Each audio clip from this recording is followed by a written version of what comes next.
O programa Saber Direito desta semana é com o professor Alessandro Sanches. O curso é sobre direito empresarial. Tem dúvidas sobre o assunto? Mande um e-mail para nós, saberdireito@stf.jus.br.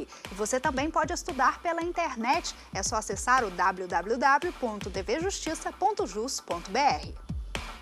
Olá, amigos da TV Justiça. Mais um dia e o nosso programa Saber Direito. Eu sou Alessandro Sanches, professor de Direito Empresarial, e nessa semana estamos conversando sobre as sociedades. Na primeira aula, a Teoria Geral das Sociedades tratou acerca das sociedades quanto aos seus tipos, às suas espécies, separou os gêneros empresariais, simples, falou da natureza das sociedades. Na segunda aula, falamos das sociedades despersonalizadas. E agora, vamos lidar com as sociedades simples. Ao falar do tema sociedade simples, é importante considerar de início a natureza desse tipo societário. A primeira questão importante nesse item é acerca da natureza e da sua dupla função. A primeira função da sociedade simples é aquela que considera a sociedade como o tipo específico dos intelectuais. E nós sabemos que existem dois gêneros de sociedades, as empresárias e os seus tipos empresariais, nome coletivo, comanditas simples e limitadas, e as sociedades simples. As sociedades simples lidam com os intelectuais de natureza artística, cantores, pintores, atores, de natureza literária, e aí estamos conversando acerca dos escritores, e também científica, os médicos, os engenheiros. Já sabemos que os advogados se afastam dessa classificação, pois a sociedade de advogados está para o Estatuto da OAB. A Lei 8.906, de 94, é que cuida do advogado e a constituição de sua sociedade. A sociedade simples, portanto, é um tipo específico para esses intelectuais, prevista entre os artigos 997 até 1038 do Código Civil. As sociedades simples, elas se apresentam mais como o tipo dos intelectuais. Ela tem dupla função no nosso Código Civil. Aliás, uma dupla função criticada, e vamos agora saber qual é a segunda função da sociedade simples, já que conhecemos a primeira. A segunda função é a função de subsidiariedade.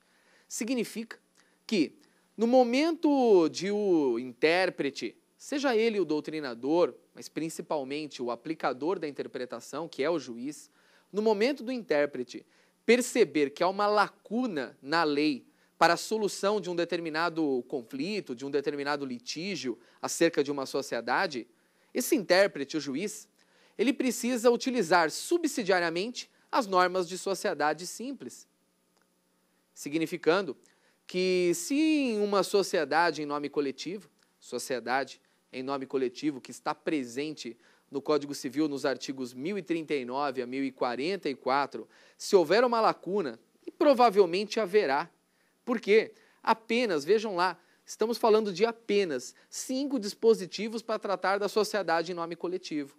Logo, se houver uma lacuna, o que o juiz deve fazer? Ele deve se dirigir para as regras de sociedade simples, presentes entre os artigos 997 a 1038 do Código Civil, e ali solucionar a questão. Para as comanditas simples, não é diferente. Previstas entre os artigos 1045 e 1051 do Código Civil, se o intérprete aplicador, o juiz, perceber existir uma lacuna, ele primeiro tenta resolver essa lacuna na sociedade em nome coletivo. Se não conseguir, sociedade simples. Para as limitadas, nem precisa dizer que se o contrato nada der como previsão acerca de que norma se aplica, subsidiariedade da sociedade simples. Dá para entender agora que a dupla função da sociedade simples no Código Civil tem a de oferecer regras entre os artigos 997 a 1038 do Código Civil acerca dos intelectuais formados, unidos em sociedade. Dá para compreender que nós temos uma sociedade que ela traz as regras de subsidiariedade para as sociedades empresárias. E olha que interessante, isso significa que aquelas regras que estão entre os artigos 997 e 1038 do Código Civil estão ali como se fosse uma espécie de teoria geral do direito empresarial. Preciso solucionar alguma questão sobre as sociedades empresárias no Código Civil, aonde é a fonte para que eu possa beber e encontrar lá a solução para esses problemas todos, na sociedade simples. O professor Rubens Requião faz imensa crítica a esse respeito. E a crítica tem o meu acompanhamento e de grande parte da doutrina nacional. Por quê? Sociedade simples é uma sociedade que cuida de intelectuais com caráter eminentemente personalista. As sociedades empresárias, sabemos nós, nome coletivo e comandita simples, como a responsabilidade acerca dessas sociedades traz a pessoalidade, traz o patrimônio pessoal dos sócios, ninguém elege esses tipos. O tipo empresarial eleito não é nome coletivo nem comandita, mas limitada. A sociedade limitada faz muito sucesso. E a sociedade limitada, ela é muito distinta da sociedade simples. Não é correto, não me parece correto colocar normas de sociedade simples para solucionar questões acerca da sociedade limitada. Mas não importa, nós sabemos que é exatamente assim que acontece, é exatamente assim que funciona. A sociedade simples em si, poucas vezes é levada a registro no órgão competente. O que acaba acontecendo é que esses dispositivos presentes aí, informados, entre o 997 e o 1038, mais são utilizados mesmo como regra de subsidiariedade.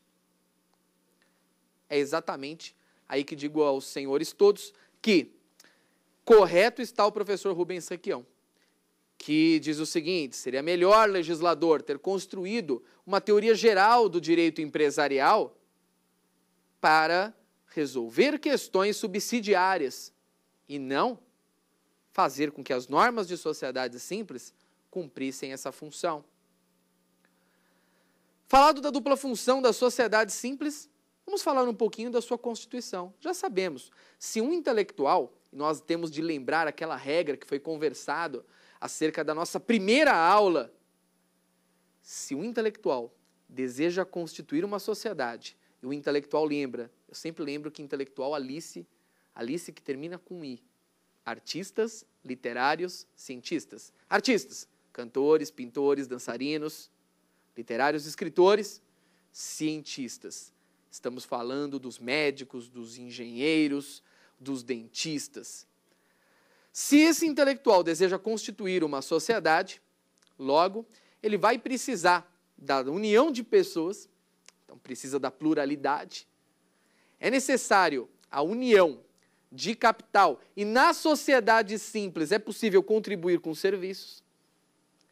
Não é necessário contribuir com bens como dinheiro ou bens suscetíveis de avaliação, como um imóvel, como um bem móvel, um veículo.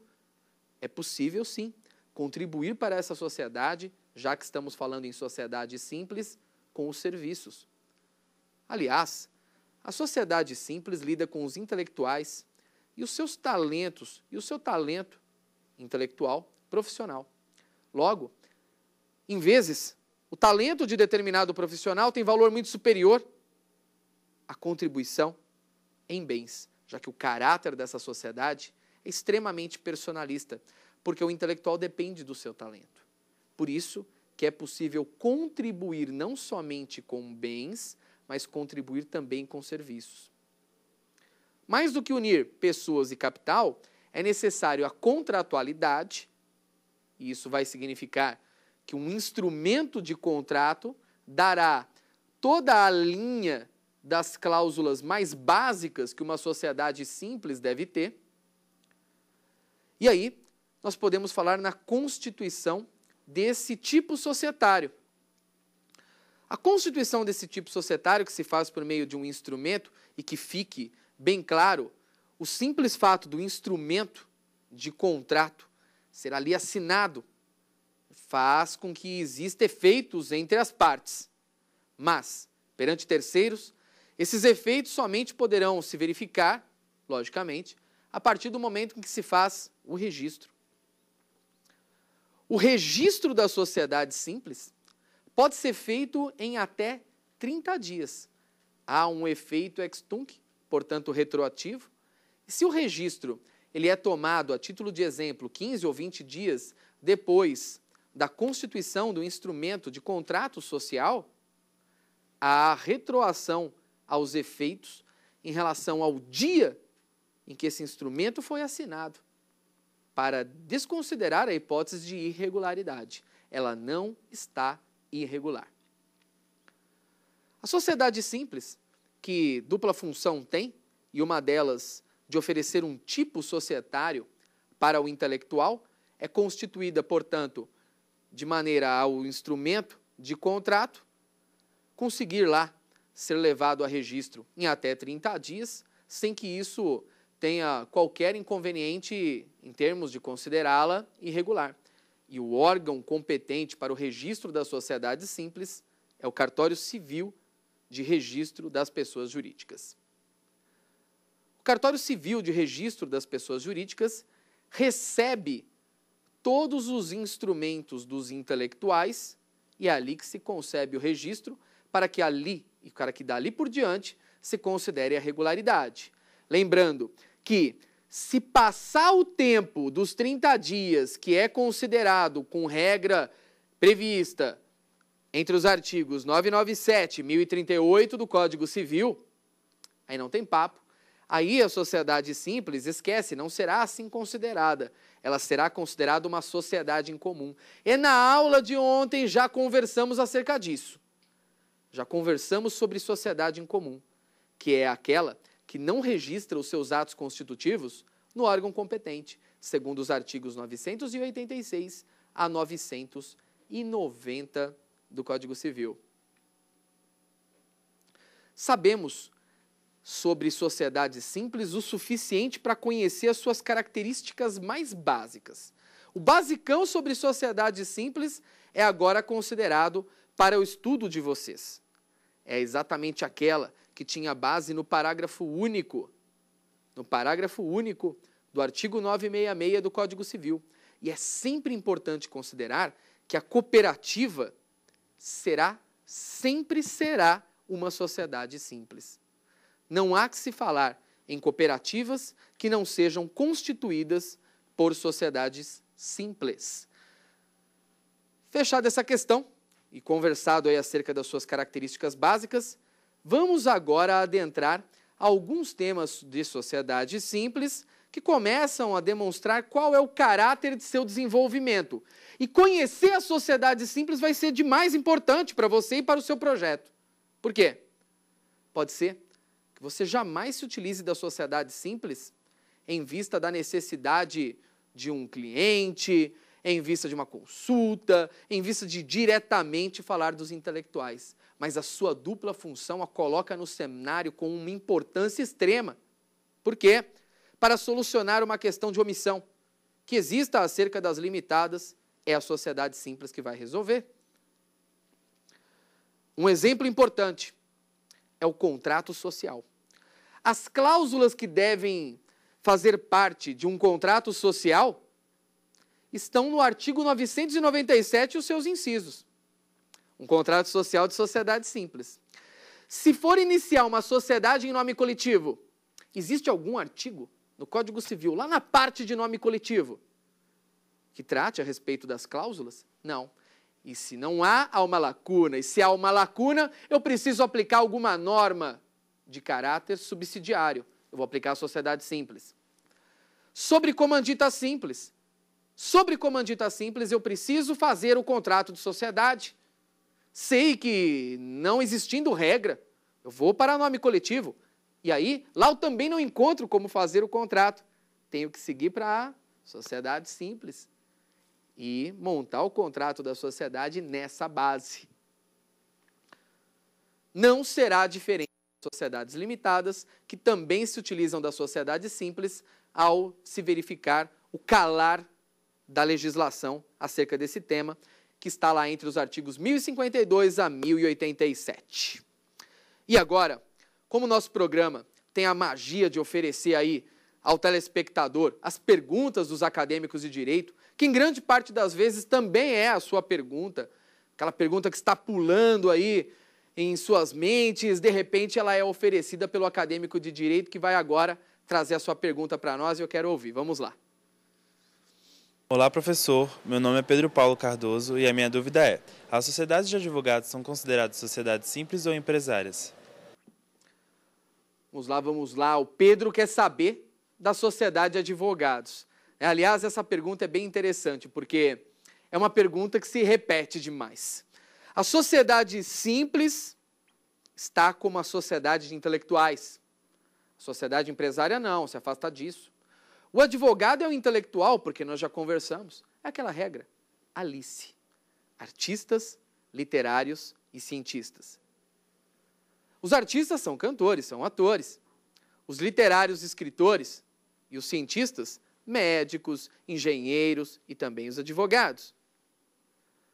A sociedade de advogados, ela tem uma espécie ali considerada na Lei 8.906 de 94, em que a responsabilidade é ilimitada, e aí significa que a sociedade de advogados responde primeiro, caso tenha contraído uma determinada obrigação.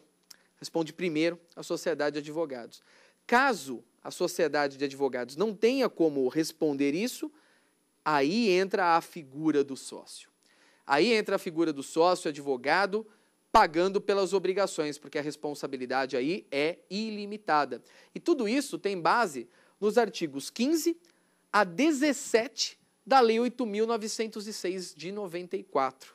Artigos 15 a 17, que é o Estatuto do Advogado. Então, muito embora a sociedade de advogados seja uma espécie de sociedade simples, a primeira norma que verificaremos a questão é o Estatuto da OAB, é o Estatuto do Advogado, que inclusive leva a registro a sociedade de advogados para o Conselho Seccional.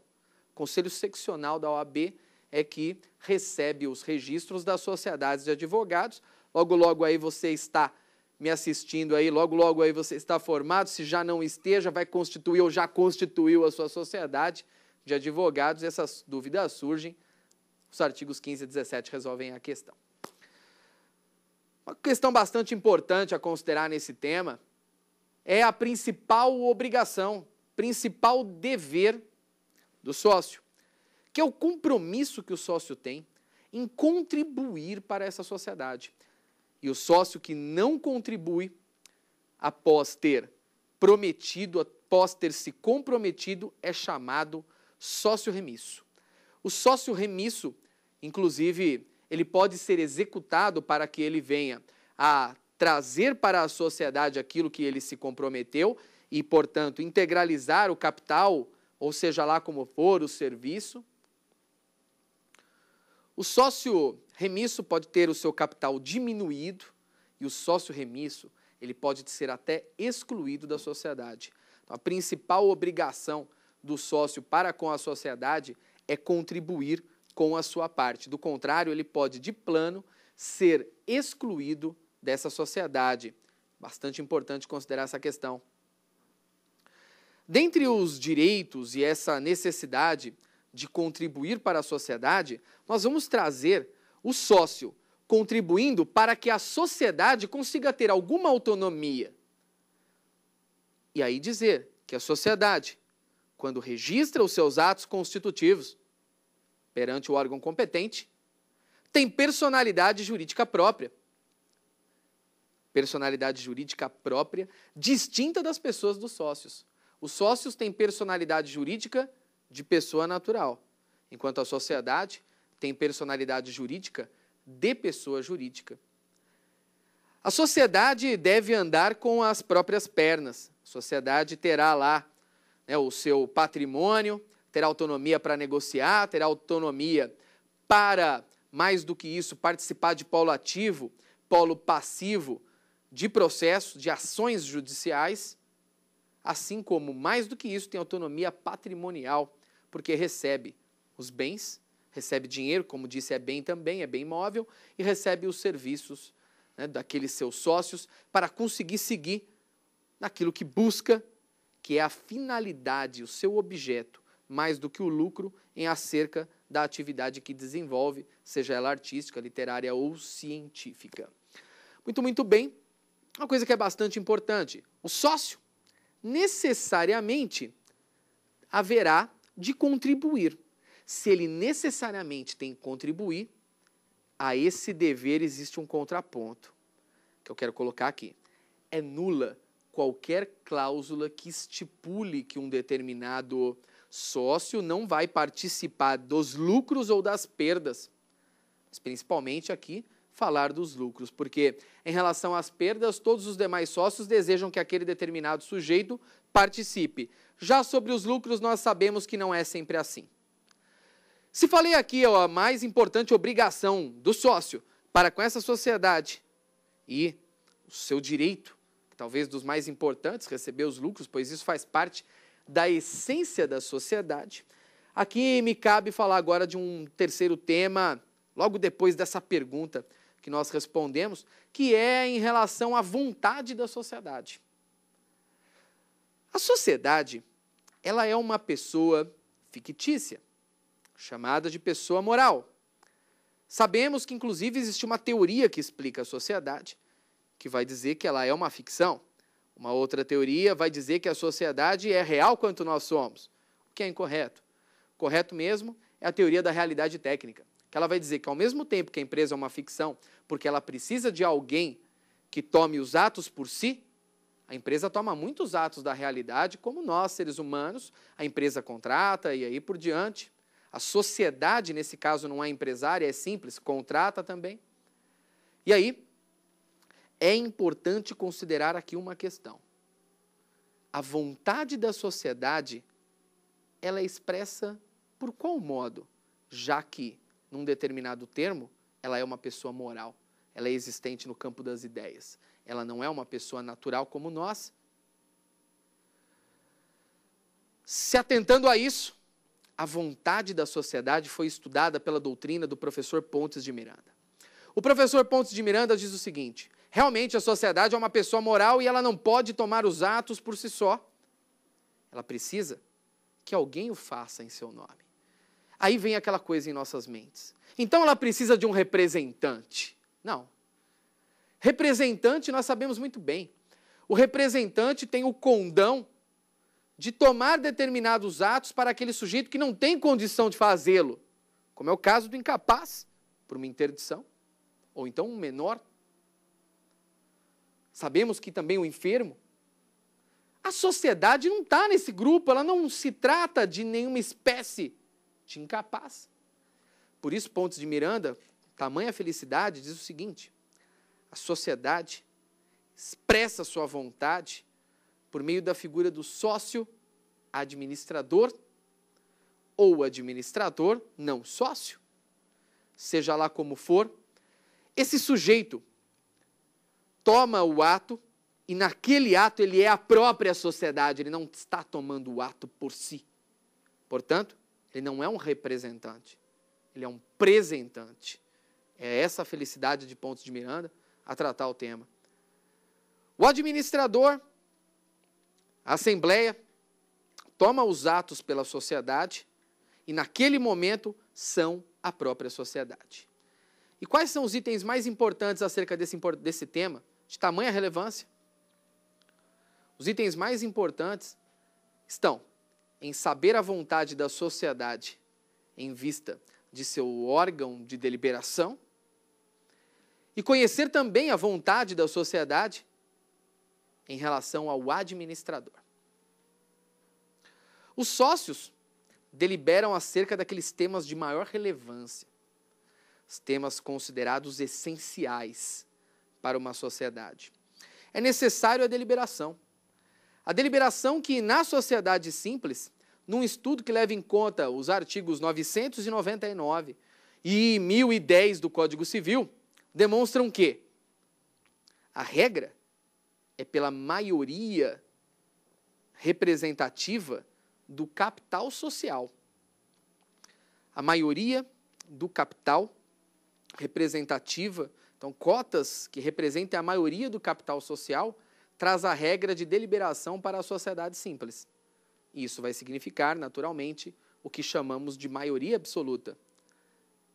Lembrando que, em outras e outras hipóteses, se tem o quesito deliberativo unanimidade. E aí, para a entrada de sócio na sociedade simples, unanimidade. Entre outras hipóteses mais. Quando não estivermos ali diante da unanimidade e quando não for previsto quórum diferente, vamos falar em maioria absoluta, que são cotas que possam representar o capital social. Chegando à metade da representação do capital e não à metade dos presentes, nós temos a maioria absoluta. Essa é a regra presente principalmente no artigo 1010 do Código Civil, que consegue expressar a vontade da sociedade simples. Veja lá que o duplo caráter da sociedade simples vai demonstrar que essa regra ela é utilizada pelos intelectuais que se interessam por iniciar, por constituir, por originar uma sociedade simples e muito pouco por aqueles que vão se utilizar dessa regra de modo subsidiário. Por quê? Porque as sociedades empresárias são aquelas, nome coletivo, comandita e limitadas. Nome coletivo e comandita pouco se utiliza e as limitadas possuem regras a respeito desse tema, do tema deliberação. Bacana lá. A deliberação e os temas essenciais, considerados da maior relevância, deve se dar com esse formato, maioria do capital e unanimidade para outros temas, mas sabemos que existem situações, existem pontos que não podem esperar uma deliberação. Não podem esperar que os sócios possam se reunir com data para poder dar a solução. Existem pontos de menor relevância, de maior urgência, que são do cotidiano e que são do dia a dia da sociedade. E aí, não dá para esperar. Quem é que representa nesse momento a vontade da sociedade? Melhor, quem apresenta a vontade da sociedade, segundo Pontes de Miranda? Aí estamos por considerar a figura do administrador. O administrador, na sociedade simples, ele é o sujeito que toma os atos em nome da sociedade, naqueles pontos de menor relevo.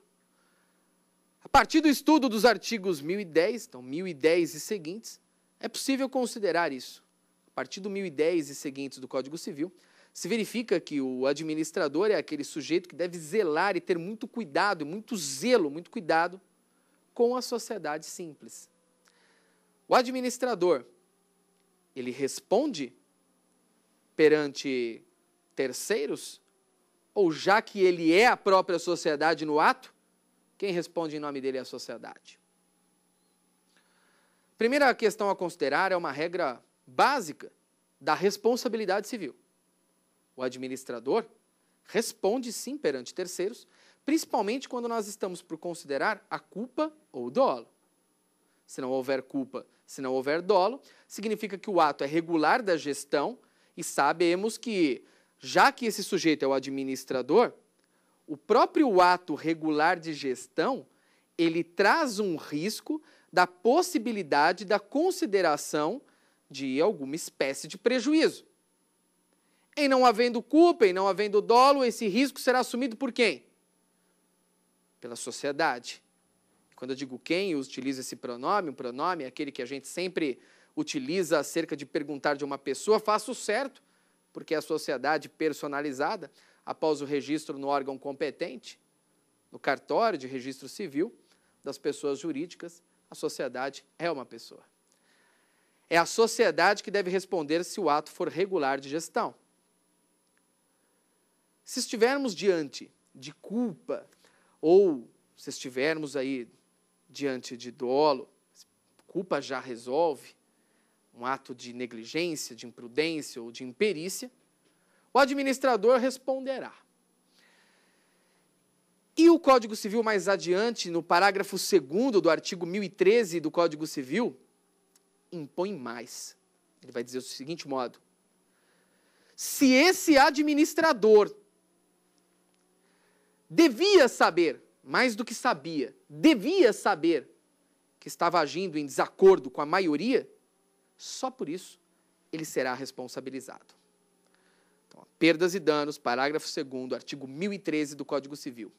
Para o administrador que devia saber, ou seja, o devia saber impõe a ele a responsabilidade de perguntar aos demais. Se ele não perguntou aos demais qual era a vontade do sujeito, significa que por si só ele já age em desacordo, tem no mínimo culpa e é responsabilizado. A sociedade arca perante o terceiro, é a regra, para que, logicamente, depois, caso queira, possa ajuizar uma ação contra esse administrador, que pode ou não ser sócio. E agora, vamos parar mais um pouquinho aí para conversar aí com nossos acadêmicos de direito, saber o que eles estão pensando, o que estão perguntando. Vamos lá? Dá uma olhadinha aí. Olá, professor. Meu nome é Daniele Cristina e minha dúvida é: as sociedades simples que escolhem uma forma de limitada podem se utilizar de nome fantasia na formação do nome empresarial? Bacana, bacana, bacana. Daniele vai perguntar das sociedades simples que escolhem a forma de limitada. É uma coisa bem interessante, né? Quando nós falamos em sociedades simples, a primeira coisa que deve levar em consideração é a seguinte. Bom, existem sociedades empresárias de um lado, sociedades simples de outro. E muitos pensam assim, a sociedade simples, ela tem as suas regras, presentes entre os artigos 997 e 1038 do Código Civil e ponto final.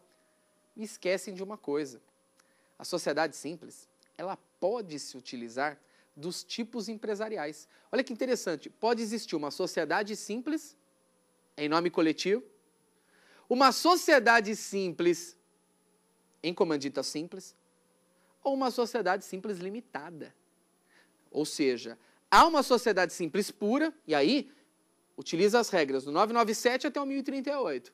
E há sociedades simples tipificadas. A sociedade simples em nome coletivo, a gente sabe que ninguém vai escolher, né, gente? Porque não adianta nada escolher esse tipo societário, porque os sócios não conseguem proteger o seu patrimônio. Na sociedade em nome coletivo, primeiro vão responder lá, aliás, primeiro responde a sociedade, em seguida respondem os sócios. Na comandita simples tem alguém que responde. A limitada já é interessante. Então, o intelectual, ele pode se constituir perante uma sociedade simples limitada. E a pergunta que deve ficar, é lógico, é se nessa sociedade simples limitada, o sujeito pode usar um elemento fantasia na construção do nome empresarial. Achei pergunta aí fantástica, maravilhosa. E por que tão boa pergunta? Pelo seguinte, gente. Quando a gente fala em nome empresarial é aquilo que vai no registro. Então, lá no instrumento de contrato social, o sujeito põe o nome empresarial e leva depois o ato constitutivo a registro no órgão competente. Lá vai o nome empresarial. Existe uma regra. Se a sociedade tem característica de responsabilidade ilimitada, não tem limitação, avança nos bens dos sócios, ela geralmente usa o quê? Firma, que é a utilização de pelo menos um nome, de pelo menos um sócio, na formação do nome empresarial. Não pode usar elemento fantasia na formação do nome. No meu caso, por exemplo, a sociedade deveria chamar Alessandro Sanches, lanchonete, sei lá, se a responsabilidade é ilimitada. Já se a responsabilidade é limitada, aí eu posso colocar o nome que eu desejar. Eu posso colocar lá Alfa LTDA, eu posso colocar Beta LTDA, ABC LTDA, algodão doce, sei lá, o que eu quiser. Eu posso usar um nome abstrato, eu posso usar um nome fantasia na própria formação do nome empresarial. Bom, se a sociedade simples pode adotar a espécie limitada, ela, nesse caso, pode usar, sim, o que nós chamamos de denominação. Denominação é a utilização de um elemento fantasia na construção, na formação do nome empresarial. E aí, olha que interessante. Importante, não confundam jamais o nome empresarial, que é aquele que vai no ato, no instrumento de contrato, o ato constitutivo da sociedade, com aquele título que vai na fachada da empresa. Não confundam com aquele título que vai lá em cima na fachada da empresa. Lá não interessa o tipo societário. Pode ir elemento fantasia quanto quiser. Ou seja, uma empresa ilimitada talvez tenha de ter o meu nome, Alessandro Sanches Lanchonete. Mas lá, na fachada da empresa, eu posso usar um elemento fantasia, porque aquilo não chama nome empresarial. aquilo chama título do estabelecimento. Gostei muito da pergunta, fiquei muito satisfeito. Então, vamos seguir e vamos continuar tratando aí da administração desse tipo societário. E quando tratamos da administração e do zelo que o administrador precisa ter para com a sociedade, nós cuidamos da responsabilidade, que, como disse, ato regular de gestão não responsabiliza o administrador. Já quando se trata de culpa ou dolo, e aí quando o sujeito inclusive devia saber que estava agindo em desacordo com a maioria, aí nesse caso, sem dúvidas, existe a necessidade de responsabilizar esse administrador. Certa vez em um certame até veio uma pergunta bem interessante em que um sócio, ele sabia que os demais não desejavam adentrar aquilo que é uma nova tecnologia, Blu-ray, e os sócios não queriam, existiam e-mails que demonstravam isso. Mais do que isso, havia testemunhas, funcionários que presenciaram essa conversa. E mesmo assim ele investiu na tecnologia e deu um maior prejuízo para a sociedade. E a resposta é que esse administrador responde perante a sociedade. A sociedade, ela teve de arcar com esse prejuízo, mas é lógico, arcou perante o terceiro. Depois ajuiza a ação para demonstrar o direito de regresso contra aquele determinado sócio que causou o prejuízo lá de tamanha monta para essa sociedade. Muito bem, quando tratamos aí dessa questão e falamos acerca do administrador, nós começamos agora a adentrar um tema muito interessante, que é o tema da teoria Ultra Vires Societatis. Quando falamos em teoria Ultra Vires Societatis, a primeira coisa que vem é esse nome é alguma coisa alienígena, mas nós sabemos que esse nome ele tem sim origem estrangeira, não é da nossa língua, e a teoria Ultra Vires, ela vai significar que estamos cuidando de um ato que está acima dos poderes do administrador e contra a vontade da sociedade. Então, os atos ultra vires societatis são os atos contrários à vontade da sociedade e fora dos poderes do administrador. A teoria dos atos ultra vires societatis é mega polêmica. Saibam disso. A polêmica é grande por quê?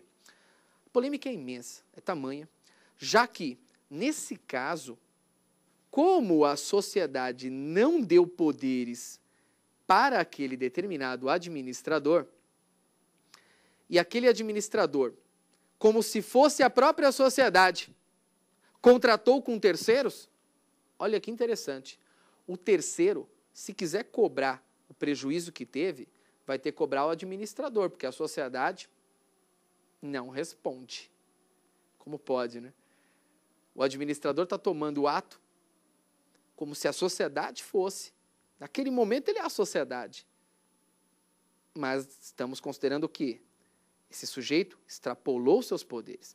Havia ali uma cláusula que dizia, você, esse administrador, só pode comprar até R$200 mil sem pegar lá a autorização dos demais. Passou disso, ele não tem esse poder. E, de repente, um terceiro vai lá, contrata com aquele determinado administrador, e aí ele adquire, ele compra 500 mil. O terceiro se sente prejudicado porque não conseguiu receber, e aí ele vai tentar receber da sociedade, e a sociedade diz, não, esse ato foi contra a vontade da sociedade. Extrapola os poderes daquele sujeito administrador, e se você, terceiro, assumiu compromisso com ele, se vire com ele, porque a sociedade não responde por isso. Deu para ver que a coisa é polêmica. Muitos países não usam a teoria ultra vires e nós a utilizamos de modo parcial. De modo parcial porque, em regra, nós já conversamos aqui. Em regra, ato regular de gestão, a sociedade assume todo compromisso, culpa ou dolo por parte do administrador, a sociedade assume o prejuízo e depois exerce o seu direito de regresso contra o sócio, e nos atos ultra vires, que estão elencados no parágrafo único do artigo 1015 do Código Civil, então nos atos ultra vires, a sociedade se exime. Vamos saber os limites dos atos ultravires. O parágrafo único do artigo 1015, ele demonstra 3 incisos, em que nesses incisos se verifica o afastamento da sociedade. Olha que interessante. O prejuízo será oposto ao terceiro que vai buscar o administrador. É o que tem para o terceiro. Bom, vamos saber os limites disso tudo. O primeiro inciso vai dizer o seguinte: se a limitação de poderes daquele administrador estava prevista e é devidamente averbada nos atos constitutivos registrados da sociedade, significa que os poderes do administrador estavam ali considerados no papel e de forma pública para tudo e para todos. Logo, se o terceiro contratou com o administrador, se deu muito mal.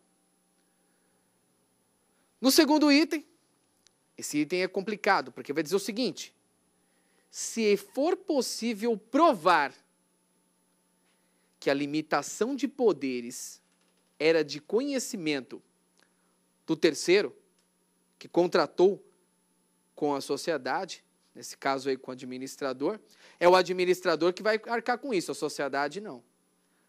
Vai ter que fazer alguma prova de caráter documental, mais do que uma prova, é o conjunto que vale. Vai ter que mostrar documentos, inspeção, perícia, sei lá, testemunhas, principalmente documentos e testemunhas, para conseguir fazer a demonstração de que aquele terceiro sabia que aquele sujeito administrador não podia contratar pela sociedade, não podia comprar mais de 200 mil, porque ele não tinha autorização para tanto, ele não tinha poder para tanto. Esse é o inciso 2. Então, os 2 primeiros incisos: 1, tornou público o ato; 2, era conhecido do terceiro, e existe prova de que o terceiro sabia que aquele administrador não possuía os poderes. E 3, quando o objeto transacionado for evidentemente estranho aos negócios. Eu entendo porque o legislador, eu entendo muito bem, o legislador resolveu escrever evidentemente estranho aos negócios da sociedade. Por quê? Se uma rede de ensino compra ar-condicionado, é estranho ao objeto, que é o serviço educacional. Mas não é evidentemente estranho, porque se existirem lá 100 salas de aula e todos aqueles aparelhos de ar-condicionado foram ali comprados para esse fim, está tudo tranquilo. Uma distribuidora de veículos, de repente, compra 4 ou 5 veículos de uma outra marca e coloca os veículos ali parados que podem ser utilizados para quem? Para a figura dos diretores. Tem uma finalidade estranha ao objeto, que é receber do fabricante e vender. Naquele caso, os diretores vão se utilizar daquilo, a finalidade é outra, mas não é evidentemente estranho aos negócios da sociedade. E assim sucessivamente, é muito difícil entender que algo seja evidentemente estranho aos negócios da sociedade. Agora, quando se verifica a regularidade de um ato sendo tomado em relação a alguém que tem uma outra atividade e esse ato até prevalece sobre essa atividade, é aí que a gente começa a evidenciar a estranheza em relação aos negócios da sociedade. A teoria que vai dizer o seguinte: o simples fato de falar em conhecer que o terceiro não tinha poder, que aquilo fazia parte do registro da sociedade, ou mesmo era evidentemente estranho, não devia dar aso à teoria ultravires. Devia, sim, haver mais do que isso: a má-fé evidenciada. Eu sou dessa doutrina. Me parece que a sociedade é que tem que arcar com esse tipo administrador que extrapola os poderes. Depois a juização. Mas, vamos lá, esse entendimento não pega nos nossos tribunais superiores. Logo, a teoria ultravires, sim, ela é aplicada independentemente da má-fé nesses 3 itens. Nos itens que são incisos 1, 2 e 3 do parágrafo único do artigo 15.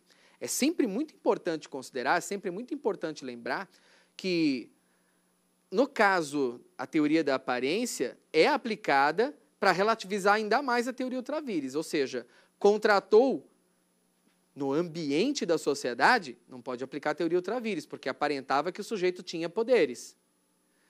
A empresa tem um objeto que atende em domicílio, mesma coisa, aparenta que o sujeito tem poderes. E figura do consumidor não dá para aplicar a teoria ultra vires porque ele é vulnerável e protegido por legislação específica.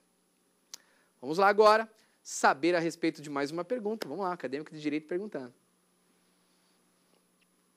Olá, professor. Meu nome é Fernanda Farias e a minha pergunta é: as sociedades simples podem se constituir como sociedades simples? Pergunta parece estranha, né? Mas é muito boa. A sociedade simples pode se constituir como sociedade simples? A pergunta dela é a seguinte: quando nós olhamos para uma sociedade empresária, não existe uma sociedade empresária pura. A sociedade empresária, ela tem que ser nome coletivo e limitada. Comandita simples e será mista, ou limitada. Não existe uma sociedade empresária pura. Tem que se constituir por uma dessas espécies. Já no caso da sociedade simples, existe a sociedade simples na forma simples, que é a pura, a sociedade simples na forma nome coletivo, que é aquela com responsabilidade ilimitada. Existe a sociedade simples em comandita simples, que é a mista, e a sociedade simples na forma limitada. E a sociedade simples na forma limitada. São essas as considerações aí que devem trazer aí para nós uma elucidação dessa pergunta que é realmente muito interessante. Bom, agora, o que essa pergunta me ajudou é adentrar no tema da responsabilidade dos sócios. Nós já sabemos que a sociedade simples ela pode ser pura. Vamos falar um pouquinho disso? A sociedade simples pura, ela tem base, quesito responsabilidade, nos artigos 1023 e 1024. E nas aulas anteriores, nós já conversamos que o que distingue uma sociedade de outra é conhecer bem a responsabilidade. A responsabilidade tem base nesses dois dispositivos aí ofertados, que vão trazer o seguinte. Primeiro deles, eu vou falar do 1024. Que o 1024 fala que a responsabilidade ela é ilimitada, significando que a sociedade responde primeiro e os sócios respondem depois. E o 1023 ajuda a dizer o seguinte, que os sócios, eles têm uma responsabilidade entre si que é proporcional. Vamos imaginar o seguinte, cada sócio entrou numa sociedade e colocou lá o seu capital, vamos imaginar assim, 10 mil reais. Cada um colocou 10 mil reais, 10 mil, 10 mil, 10 mil. Só que a sociedade fez uma dívida muito maior. A sociedade fez a dívida 300 mil. Na hora de cobrar a sociedade, não foi possível encontrar patrimônio, vamos avançar nos sócios. Para avançar nos sócios tem que ser proporcional. Cada um tem 1/3 da sociedade. Então vamos 100 mil para cada sócio e assim a gente vai considerar a responsabilidade em relação a cada um desses sujeitos. O dispositivo presente no artigo 1023 e mais do que isso, os dispositivos presentes no 997 em diante, bem no comecinho lá, demonstram que, caso queiram, os sócios podem sim estabelecer solidariedade entre si. Eles podem colocar isso como cláusula contratual. O que significa estabelecer solidariedade? Gente, solidariedade significa uma única coisa, eu posso cobrar a dívida inteira de um ou de outro. Ou seja, eu posso cobrar 300 mil do sócio A, posso cobrar 300 mil do sócio B, ou ainda posso cobrar 300 mil do sócio C. Não é essa a regra é outra. A regra do 1023 vai dizer o quê? É proporcional às suas cotas a responsabilidade dos sócios. Primeiro cobra a sociedade sim, porque é uma ilimitação, não há limitação alguma. Na hora de avançar nos bens pessoais dos sócios, vamos avançar proporcionalmente em relação a cada um. 1/3, 1/3, 1/3. E haverá a possibilidade de responsabilidade solidária, sim, se cláusula contratual for nesse sentido. Se a sociedade escolher um dos tipos societários empresariais, e a sociedade simples pode escolher os tipos societários empresariais, aí vai assumir a responsabilidade daquele tipo. Sociedade em nome coletivo, a responsabilidade é ilimitada, a sociedade responde primeiro e os sócios respondem depois. Comanditar simples é mista. Tem o sócio comanditado, e aí é o sócio com responsabilidade ilimitada, manda mais, tem mais poder, também tem mais responsabilidade. Primeiro responde a sociedade, depois os bens pessoais do comanditado. E os bens pessoais do comanditário não respondem, porque esse aí, o outro, tem responsabilidade limitada. É uma sociedade mista que prevê duas categorias distintas de sócios. Por final das contas, nós temos a própria limitada. Então, se o sujeito escolheu uma sociedade simples do tipo limitada, significa que, após o pagamento de suas partes ali para a sociedade, portanto, recebe lá, né, o valor que deve se constituir como o seu capital, não é mais possível avançar no patrimônio pessoal dos sócios. Fechamos lá a questão. Então, o resumo de nossa aula demonstrou que a sociedade simples tem dupla função, natureza de tipo para os intelectuais e subsidiariedade para os demais, é constituída como o seu registro no cartório civil das pessoas jurídicas. Conversamos acerca da principal obrigação do sócio de sociedade simples, claramente que também do seu principal direito, que se relaciona ao lucro e que nula cláusula que estipule coisa em formato contrário. E é importante também considerar os administradores, a vontade da sociedade e, principalmente, a teoria ultra vires e a responsabilidade da sociedade simples, que pode seguir o formato da sociedade simples pura ou das sociedades simples tipificadas. Te aguardo para o nosso próximo encontro, para a nossa próxima aula, Energia Astral lá em cima. Tem dúvida sobre o assunto? Mande um e-mail para nós, saberdireito@stf.jus.br. E você também pode estudar pela internet. É só acessar o www.tvjustiça.jus.br.